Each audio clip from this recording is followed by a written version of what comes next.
How's it going, guys? Welcome back, and let's get started with this video. In this one, I'm just going to be going over my 2017 Chevy Colorado ZR2. Just a quick walk around and talking about the parts I have installed and some plans for the future. On the front end, we're going to get started. I have the Chevrolet front grille. I have the CBI full bumper with the Bison under headlight trim. As you guys can see, they're not painted yet. I do have a Smittybilt X20 10,000 pound synthetic rope winch inside as well. Let's see if I can get you guys a nice cool little shot. Yeah, there you go. I'm gonna link it up here or somewhere around here, maybe here, on the kind of like overview of the front end and how I got it to work, so you guys could, if you guys want to do something similar, you guys could. Alright, let's move up the truck, up to my AEV. Oh, I don't want to call it Bison. This is just an AEV Chevy Colorado Snorkel. It fits all Colorados, not just the Bison, as you guys can see. Well, not just the ZR2. I think it would fit the regular ones as well. I can't confirm that, but I'll link the description below. But yeah, I have a video on the install of this. It wasn't too bad if you have the proper tools. One question I did ask a lot, and I asked everybody with one, is if water got in here while it's raining. There's drain pipes right back here. I didn't realize them until, somebody pointed it out to me. So if you guys are concerned about that, there's a solution. Next is my AVS in-channel rain guards. I love these things. These things are probably my favorite thing on the truck. I love driving with the windows open, so when it's raining, these things just, kind of help do that in a way. I guess so. I'm not sure. But yeah, get them. And get the in-channel. If you get the in-channel one, replace the 3M tape with a thicker 3M tape, because the one they sent doesn't like to stick to this molder for some reason. Next on the line is the Prinsu roof rack system. There we go. If you guys are thinking about getting this, I highly recommend getting high quality drill bits, and if possible a sharpening wheel or anything to sharpen them with, because you're gonna need them. It's 12 holes required to be drilled into the roof, and the roof is not an easy thing to drill into. So be prepared, take your time, don't go too fast, because you're just gonna heat up the bits and make them useless. And second thing I did that I would recommend to anybody is wrap.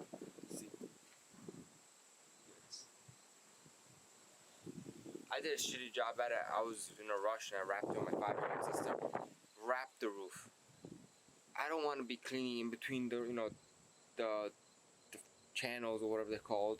It's just, I don't know. It's too much work to clean the roof anyways. So I wrapped the whole roof. So like this, my paint, I don't gotta worry about it. I'm gonna let it get dirty. Whatever I throw on there, I'm not gonna really be concerned about. And if I ever do, take it off, I can just peel the wrap on and put a new one on, and the paint's still fresh underneath. Alright, as we move down the truck, I have a truck cap. I'm not sure of the brand or the name. I purchased it used from somebody on Facebook, so they weren't sure on the brand name either. So it was just one of those things where it fit the truck, it looked good, just not sure on the brand. Inside, as you guys can see, I haven't done too much to it. I do plan on putting carpeting and extra LEDs and a power source. That wire you guys can see up there, that's just a tap into the third brake light. On the Colorados, if you tap into the tail light, if you turn, like if you signal, the third brake light will signal as well. It's a weird design Chevy had done on these trucks, so I didn't want to deal with that, so that's why I tapped into the cab third brake light. So like this now, it's just whenever I hit the brake, it lights up, no other time at all. So the power source I do plan on running under the truck somewhere into the side. I'm just not sure on the details yet. I might wait till somebody has like a nice, official power box, so I can just cut it into the side and mount it up. But we'll see. We'll keep you waiting on that. But yeah, my cap, all the windows open. These all slide. The back one flips open and slides, so that's kind of nice. Next thing on the rear end of my truck, and pretty much the final thing on my truck, is the Sterling Wild West Hitch Skid Pro, I think it's called. This thing is like solid steel. It weighs a little bit, but it's not like it's gonna weigh down the truck. It's a little heavy, but you need it. This thing, let me see if I get a cool shot. Right here, all this is just reinforced steel. So if you bottom out, on an obstacle, it's gonna prevent damage to the rear bumper.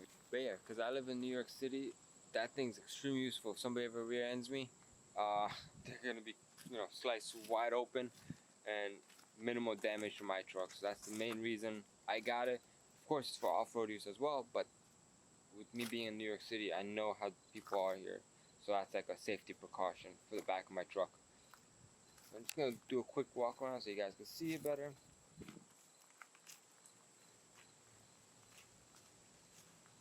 I don't usually keep the winch like this. I have it like that. I gotta re-spool it. I did go off-roading recently, so I had it with me. So right now it's just there temporarily until I pull it out, wash it, whatever, and put it back together. As on the inside, I don't have too much done. Let's see if I can get you guys.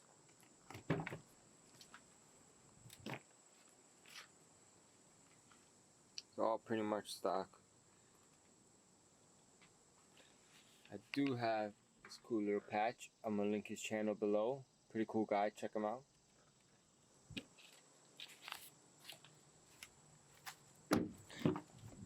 Oh, one thing I do have installed on the inside is these things. I bought them on Amazon, as you guys can see. They really don't stick too well, but people always stepping on them. They're useful. They help me. I've had people come in here with mud and everything, so it doesn't really mess up the paint unless climb in weird spots, whatever. But yeah, pretty much stock. That is a pump I bought. Well, Master Flow. So can you zoom in? There you go. It's called Master Flow or whatever it's called. I bought it on Pep Boys. I got it for like 80 bucks. Whenever I go off-roading or to the beach or anywhere like that, I carry it with me. It fits underneath the back seat of the truck.